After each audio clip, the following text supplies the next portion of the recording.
aos 14 dias do mês de dezembro de 2016, na sede da Procuradoria da República em Pernambuco, presentes os procuradores da República, João Paulo Holanda Albuquerque e Cláudio Henrique Cavalcante Machado Dias, compareceu o senhor Paulo Roberto Elvio, CPF número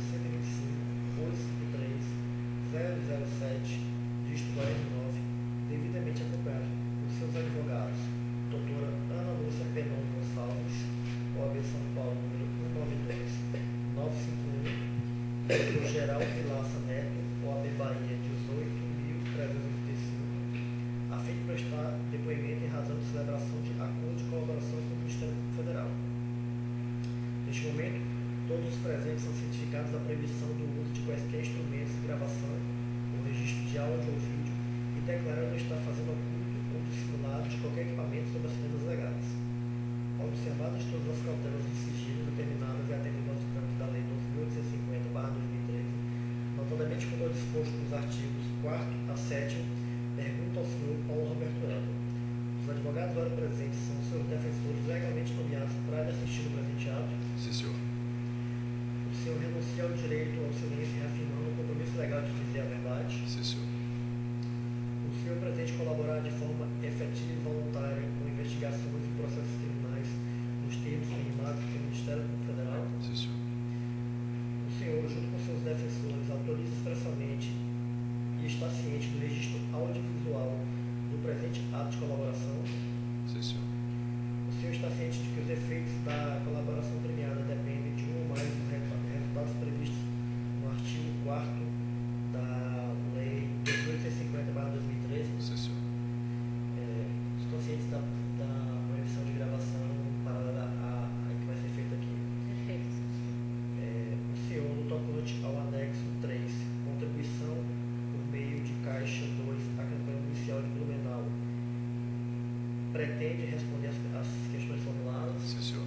Vamos às questões. Senhor Paulo Roberto, gostaria que o senhor nos contasse a respeito do tema referente ao anexo do termo de colaboração do sumário executivo, do termo de colaboração número 3, referente à contribuição por meio de caixa 2 à campanha municipal de Blumenau.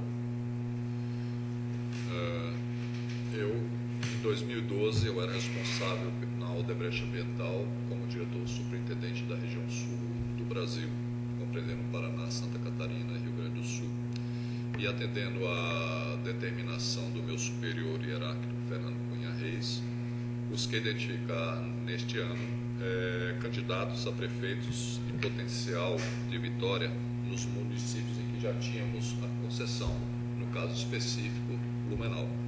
Bem como também, ao mesmo tempo, estavam buscando candidatos que sinalizassem com a perspectiva de vir a conceder à iniciativa privada a concessão de serviços de saneamento de água e esgoto nos municípios em que ainda não tivéssemos presentes.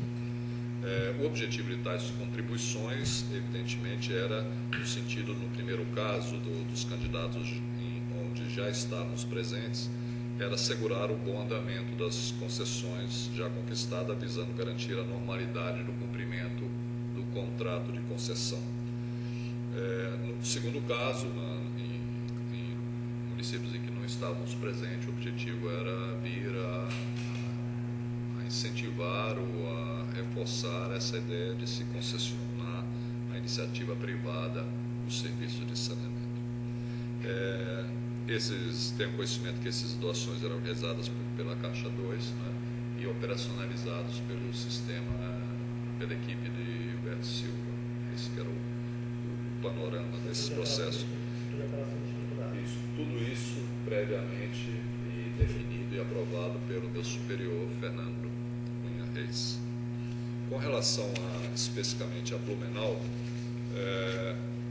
nós tínhamos essa concessão desde o ano de 2010 e desde o início deste ano já e no final deste ano de 2010, quando assinamos esse contrato de concessão, nós tínhamos pleiteado junto à prefeitura uma reparação devida por uma série de inadimplementos que estavam ocorrendo por parte da prefeitura no contrato de concessão. Inadimplementos. Mais especificamente.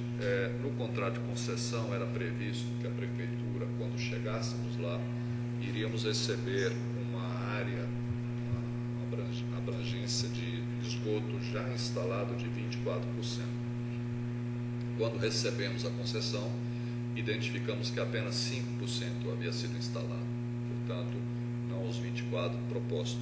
Isso acarretou desde o primeiro dia um sério problema financeiro para a companhia, porque além de ser 24%, era uma região muito concentrada, onde havia uma grande quantidade de clientes. E, portanto, isso criou logo, no primeiro instante, um grande desequilíbrio financeiro para a concessão, requerendo maiores investimentos nossos em todo esse processo. Nós pleiteamos uma reparação disso, mas as coisas não evoluíram nesse sentido. E por essa razão, no pleito de 2012, eu identifiquei 3 potenciais candidatos a prefeito da cidade do município de Blumenau, que são, na verdade, os senhores Jean Kuman, então deputado estadual na Assembleia Legislativa de Santa Catarina, pelo PSD, Ana Paula Lima, deputada estadual também na Assembleia Legislativa de Santa Catarina pelo PT, e Napoleão Bernardes, então vereador na Câmara Municipal de Blumenau, Santa Catarina. Esses 3 candidatos, eu expus a situação e a possibilidade dos 3 virem a vencer a eleição. Apresentei isso a Fernando Cunha Reis e ele então definiu, estabeleceu uma contribuição de R$500 mil para cada um dos candidatos. Evidentemente que nesse caso o propósito da nossa contribuição era permitir termos uma interlocução positiva com o município, visando evidentemente superar aquela questão que ficou pendente relativamente ao desequilíbrio do contrato. Existe sobrepreço no contrato original? O contrato original foi motivo de uma licitação em que se apresentaram diferentes tarifas de diferentes empresas, então não havia como ter sobrepreço nesses serviços. Mas por que não havia essa possibilidade? O fato de várias empresas apresentarem a proposta não necessariamente é indicativo, indica que não tem. Às vezes, várias empresas apresentam. O critério foi a menor tarifa? Foram as duas, tarifa e nota técnica na apresentação dessas propostas. Qual é o percentual de cada um desses critérios na definição do vencedor? Doutor, não vou saber lhe dizer agora. Vou lhe dizer, não. Isso remonta lá atrás, a 2009, quando eu estava iniciando a... Então, o senhor tem segurança de que não havia sobrepreço no contrato inicialmente? Eu não posso assegurar isso. O que ocorre é que, no caso de concessões, na medida em que você tem na região ou no estado, né, tarifas praticadas pelas diferentes empresas, inclusive pela Casan, em geral você acaba por ter tarifas muito similares em toda a região, ao que se chama até um banco de tarifas para se acompanhar e comparar entre elas. Ainda essa questão da concessão, qual a vigência? Esse contrato iniciou em 2010, ele tem um prazo de 30 anos. E, bom, o senhor tinha dito que a proposta foi de 24%, né? Que já tinha instalado, né? Já deveria ter instalado. E só tinha 5%. Quando vocês participaram da licitação, vocês não observaram isso? Não, isso não, quando se verificou lá, a situação não se sabia disso. Não sabia, não tinha outro. Vocês não fizeram estudos para apresentar as propostas, nenhum levando aquela avaliações, Sim, mas todavia uma garantia de que isso estava sendo executado. Mas entre a licitação e o início do serviço, demorou quanto tempo? Eu tenho que me lembrar porque eu não estava lá, mas eu creio que levou alguns meses. Sim. E era viável, factível alterar de 5% para 24% em alguns meses a cobertura do serviço? Não, isso se baseava em cima de informações, ou seja, nós não tínhamos como verificar em loco, né, nas ruas, o que estava sendo executado ou não. Isso Quantas empresas participaram da licitação? eu tenho que memorizar, mas eu tenho a impressão que foram 3 empresas. Pode continuar. Bom, em relação a essas contribuições, especificamente no caso da candidata Ana Paula Lima, uma vez que Fernando Cunha definiu os valores de contribuição, eu tomei a iniciativa de procurar o deputado federal pelo PT, Décio Lima, que era o seu esposo, né? Eu o conhecia no evento que houve da assinatura do contrato de financiamento da Caixa Econômica Federal, em que ele lá fez um discurso, se apresentou, e a partir daí então eu já o conhecia. Então eu pedi aos seus assessores o encontro com ele. De que forma? Entrei para o gabinete dele. Botar telefone? Isso. Se utilizou o telefone celular? Não, aí eu devo ter feito da empresa para Brasília, para o gabinete dele. Contato especificamente? Eu liguei para lá. Mas pediu para a sua assessoria ligar? Não. O senhor mesmo ligou, foi que você não pediu para a sua secretária ligar? Não. Em geral nem tinha secretária. Tá. E aí liguei, pedi o encontro e ele me recebeu no Conversou com quem? Quem era o assessor dele com quem o senhor conversou? Não vou lembrar isso. Não lembra? Não vou lembrar isso. Certo.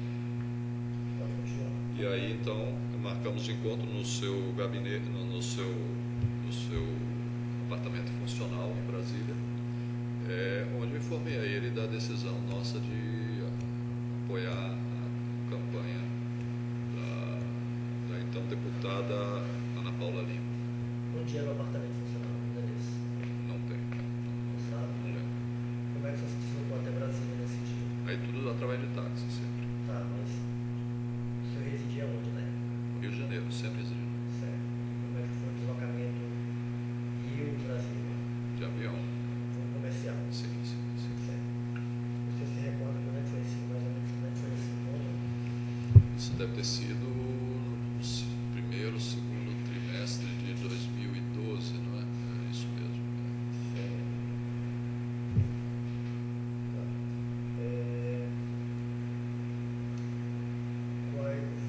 E o deslocamento foi de táxi? Isso. Foi pagando dinheiro? Sim.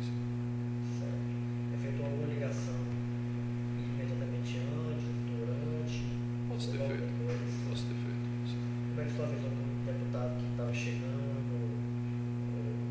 Eu cheguei no orifício, chamei isso. A pessoa não ligou no aeroporto para Não. visitar a reunião? Eu tinha marcado a hora e eles. Marcado o horário. Isso. E o senhor retornou no mesmo dia? Retornou no mesmo dia para o Rio? Retornei. Com a agenda Fui lá exclusivamente para conversar. Tá. Registrou seu nome no edifício, antes de subir? Não, eles não têm isso lá não. Pelo menos nesse lugar que ele estava tinha só um porteiro Só embaixo. dizer qual era a região de Brasília, se era... Não vou saber.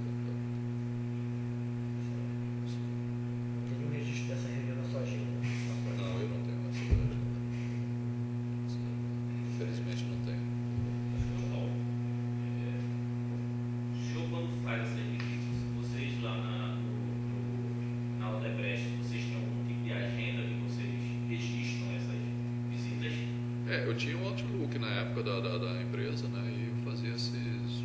Às vezes anotava, às vezes não anotava. Não era uma seu coisa. particular, da empresa, institucional da empresa, não. Mas usava lá da empresa, mas não. Tanto é que eu não tenho mais essas agendas. Depois que eu saí. Mesmo as de telefone também, tudo ficou lá. Eram contatos da empresa, não fiquei com nada. Certo. Você pode continuar. O senhor já disse quem foram os candidatos que receberam. Sim. Quais eram os codinomes utilizados para cada um deles?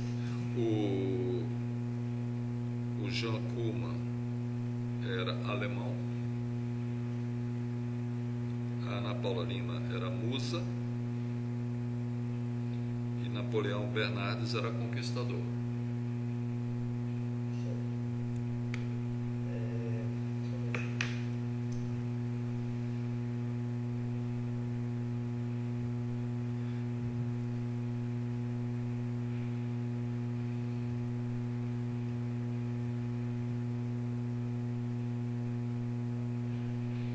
No documento de corroboração 3C, existe também uma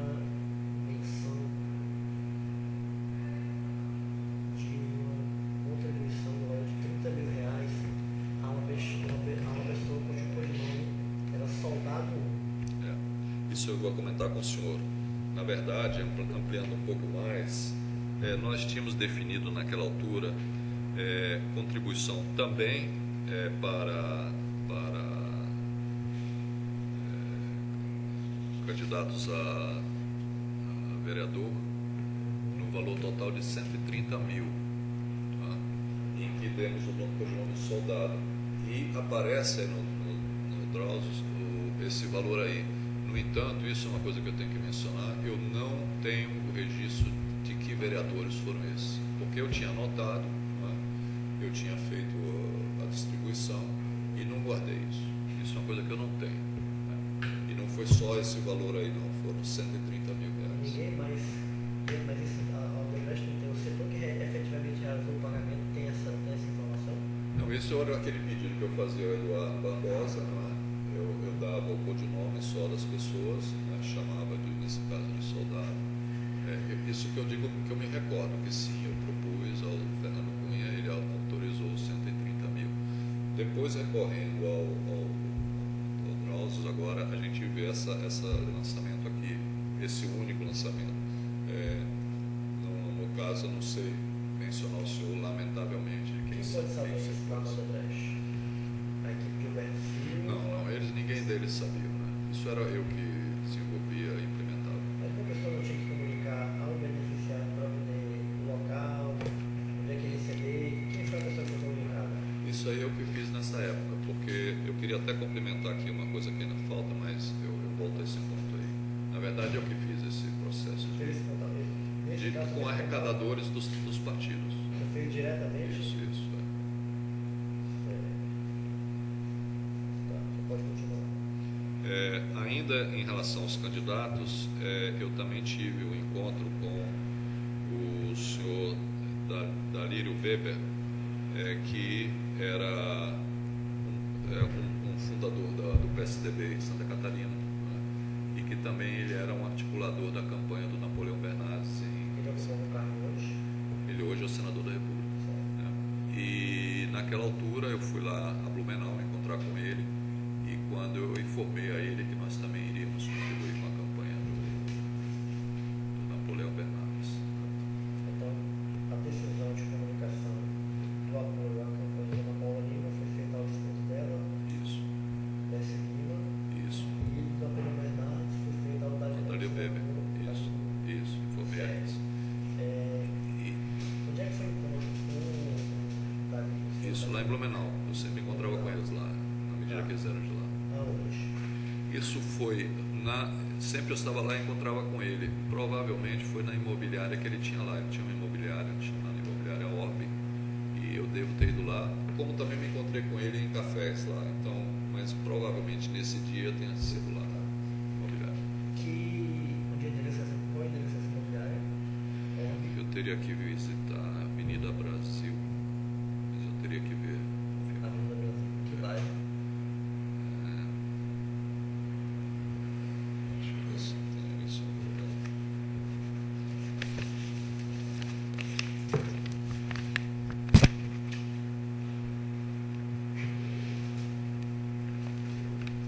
Ponta Aguda. Ponta Aguda? Certo. O senhor pode descrever como é que era o local da sala que você se reservou aí? Era uma imobiliária muito simples, em que tinha uma recepção, uma entrada, e logo ao lado tinha uma sala de reunião, que às vezes deve ser para receber clientes da imobiliária. Era ali. Certo. Eu entrava com ele. É uma coisa bem simples. Imobiliário, como é que era? Bom, Imobiliário da sala, você se recorda? era uma mesa como essa aqui, com cadeiras. Algum outro imóvel? Não. Certo.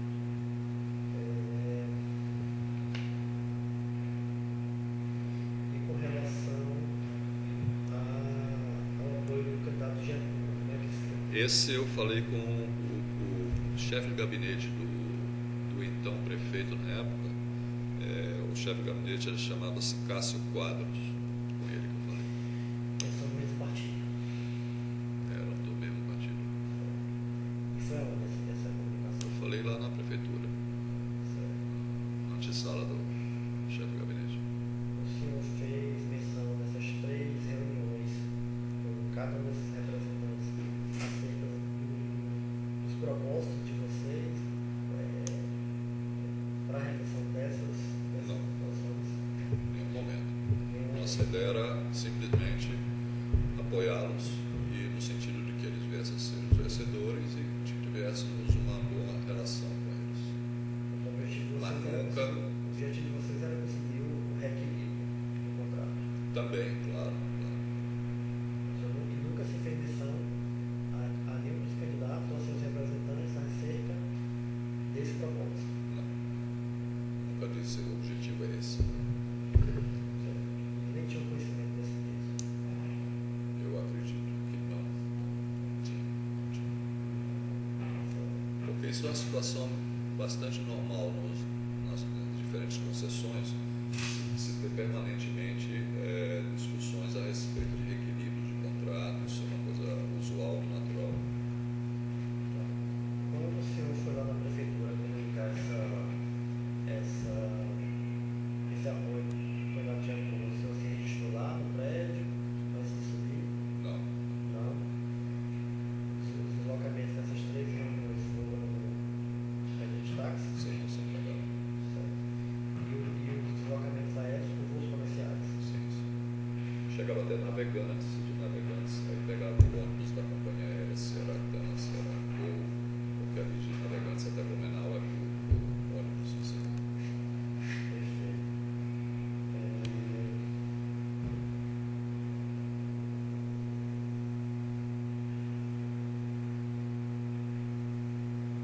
O senhor já disse que fez contatos com o senhor Décio Lima para poder agendar um encontro com ele. O senhor chegou a ligar para o senador Danilo Weber ou então Não, isso estava em Blumenau e aí eu pedi se ele podia me atender lá no local, eu fui lá e de como? liguei para a imobiliária dele, disse, olha, estou aqui em Blumenau, será que você podia dar um pulo aí e falar com você? Chegou a partir de onde? Devo ter ligado do hotel, Do hotel? isso, do Hotel Plaza que eu ficava assim. Hotel Plaza. Certo. Quem era o representante de Giancuma? Você mencionou? Jean Kuma não era o representante dele, mas era o único contato que eu tinha, era esse Cássio Guadas, que era o da situação. Agendou para na minha reunião com ele, ligou para ele? Não, eu simplesmente disse que estava lá também e ele nos recebia, ele era bastante afável. Você foi lá sem saber se ele estava lá ou se o fez algum Não, eu estava lá em Blumenau e disse, olha, posso chegar aí? Eu fui lá. Mas ligou no hotel também? Não, isso talvez do meu escritório lá. Escritório Não, Cristiano, Tá. Nada com grandes formalidades, não. O senhor fez algum tipo de ligação quando estava chegando lá, durante esses encontros, com os 3 representantes que você Provavelmente tem feito. recebeu, provavelmente? Certo. Você disse também que se encontrou com o senhor Danilo Weber também em cafés. Sim, a gente encontrava no cafés. Você se recorda quem pagava a conta? Não, às vezes ele estava lá, nem fazíamos nada juntos, apenas eu encontrava com ele. Muito comum lá em Blumenau. Certo.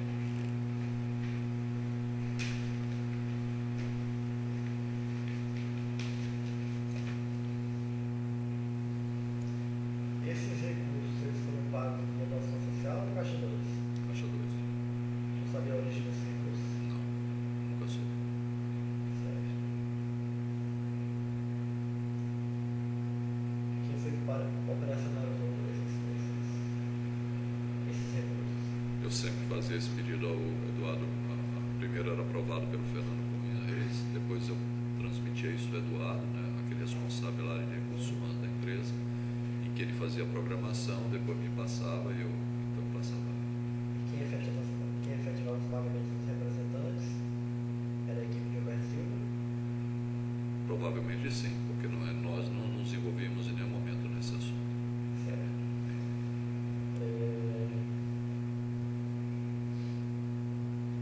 Eles foram realizados em que cidade, esses pagamentos? Lá mesmo ou em outro lugar? Isso em geral deve ter sido São Paulo. São Paulo. Em Santa Catarina nunca houve nada disso. Né? Certo.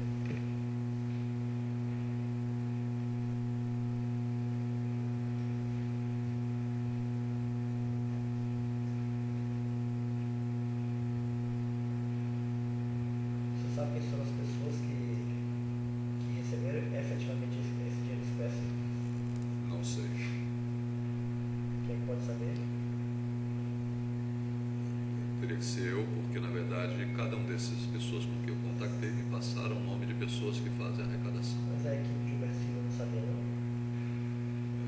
Quem são as pessoas? Quem eram os portadores?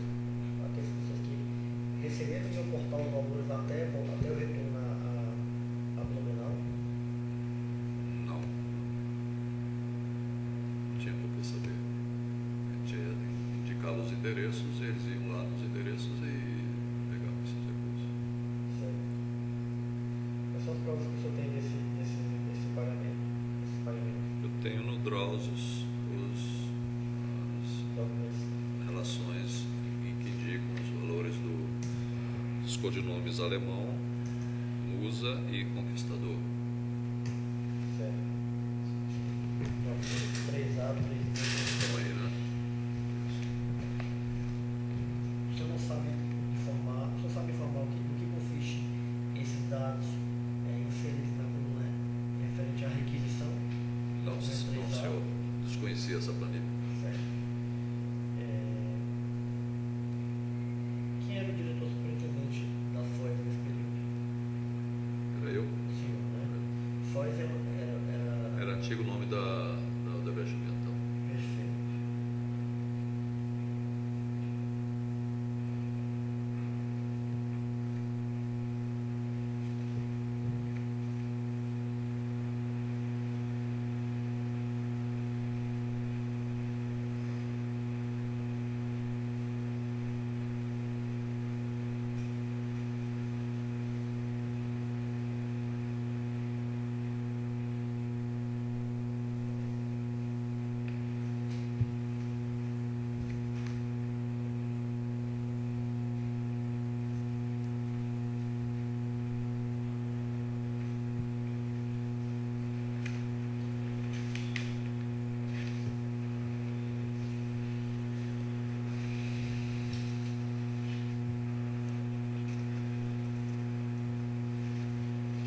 Quem autorizou esses pagamentos e determinou a regulação deles foi o senhor Fernando Reis. Sim, sempre.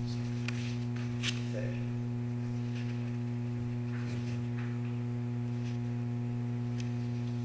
O senhor disse que realizava esses pagamentos, nunca mencionou essa contrapartida dos beneficiários. Por que o senhor mantinha por que a Odebrecht mantinha o controle desses pagamentos? Para que fins vocês utilizavam esse controle? Controle como? Dos pagamentos, por que se mantinha o registro dos pagamentos que haviam sido feitos a esses parlamentares, esses agentes públicos, se a menção de eles eram registrados para depois cobrar-se a contrapartida? Eu desconhecia esse controle. Eu apenas fazia essas requisições ao longo de todo esse período, né? E não sabia da existência desses controles. O senhor Fernando Reis, o senhor sabe informar se o senhor Fernando Reis conhecia esse controle? Não sei como. Ele nunca comentou com o senhor. A interrogação era com o Eduardo, em que nós requisitávamos e recebia a informação. Não fazia ideia que havia esse controle.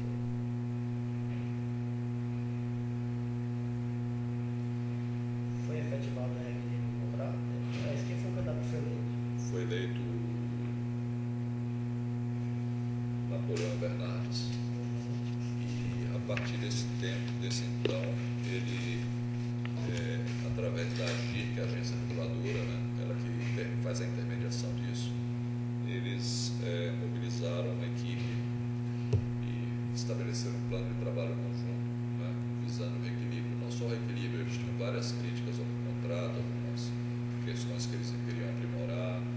Enfim, houve todo um trabalho feito, eles contrataram uma empresa, uma consultoria, uma auditoria para fazer todo um levantamento, abriram todas as frentes do contrato, interfaceando inclusive com o próprio Tribunal de Contas, com toda a agência reguladora, e por fim, depois de muito tempo, aí eu já tenho notícia, porque já não foi comigo, né, que sim, se efetivou várias revisões de contrato, buscando o equilíbrio do contrato. Qual foi o impacto financeiro dessas revisões? Não sei lhe dizer porque foram depois da minha gestão. Na casa dos milhões ou? Não se, na verdade, essa reivindicação que se fez em recursos financeiros, uma das coisas que, quando o prefeito assumiu, eu fui lá conhecê-lo e ele me disse: olha, Paulo, esquece, compensações financeiras jamais iremos fazer. O que podemos rediscutir são várias questões do contrato. Então isso foi feito, ou seja, não se envolveu recursos financeiros nesse reequilíbrio, se envolveu definições de investimentos a serem feitos, prazos de investimento, enfim, uma série de outras alternativas. Eles tinham uma reivindicação de retomarem o controle da parte comercial que estava conosco, todo o sistema, porque nós fazíamos essa arrecadação, eles quiseram retomar para eles. Enfim, houve todo um ajuste no contrato. Então houve, digamos assim, essas revisões possibilitaram que vocês não observassem os cronogramas de investimento? Foram refeitos, sim, até por conta daquelas investimentos que nós tínhamos que fazer naquela área que eles não atenderam, nós tínhamos que passar a fazer naquela área. Enfim, houve toda uma reformulação do contrato, toda, inclusive dos prazos. Chegou uma economia para o Nordeste? Eu diria que nós conseguimos reequilibrar sem termos maiores prejuízos, mas nunca foi como originalmente se previa. O contrato deixou de ser. Consegue medir em termos financeiros o impacto desse reequilíbrio? Não tem condição. Por que vocês não buscaram a via judicial para poder conseguir esse reequilíbrio? Um contrato de 30 anos, dificilmente se busca essa solução, ou essa seria a última solução, né? Antes disso, sempre se buscou sempre a tentativa do trato junto direto ao poder concedente. Durante a gestão do Napoleão Bernardes, então, não houve reajuste ou revisão de tarifa? Sim, houveram. Mas então houve impacto no equilíbrio financeiro, né? Sim, não, mas as revisões são normais. Mas o reajuste. Os reajustes, eu não sei afirmar se naquele período, acho que eles programaram, isso aí já foi, não foi no meu tempo, as etapas do reajuste a cada 5 anos e tal, eles fizeram toda uma definição dessa programação, mas eu agora, nesse momento, não tenho como precisar isso. Para a efetivação desse reajuste, houve algum pagamento de vantagem adicional? Não. Quem foi que aprovou esse reequilíbrio no contrato? Isso é aprovado por todos, pela prefeitura, pela agência reguladora, pelo serviço de saneamento. Foi diretamente aprovado pelo senhor Nelson Bernardes. Nelson Bernardes. Napoleão Bernardes. Não diretamente, ele pouco se envolveu nessa discussão. Ele encarregou uma grande quantidade de secretários e de equipes, inclusive de assessores, ou seja, ele propriamente, certamente, eu não posso responder agora, provavelmente ele assinou, eu não posso precisar, provavelmente ele assinou o contrato. Agora, o envolvimento direto com ele não houve. Da AGIR, quem foi aqui? A Agência Intermunicipal de Regulação do Médio Vale do Itajaú. Isso. Quem era a pessoa que estava lá? Lá o responsável por ela era o Passold, Arnold, presidente da AGIR, Arnold Passold. Era uma pessoa próxima ao prefeito. Não, a agência de todo o Vale do Itajaí. É feito até um rodízio entre eles.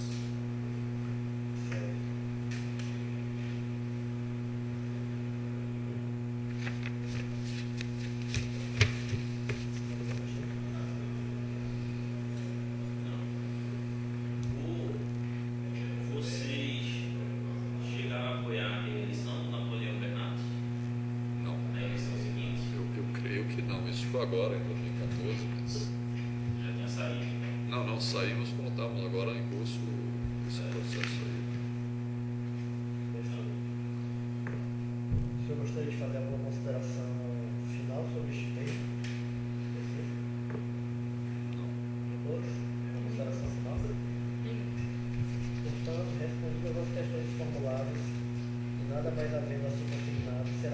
encerrada a gravação audiovisual e em seguida lido e assinado o termo que também registra o presente ato.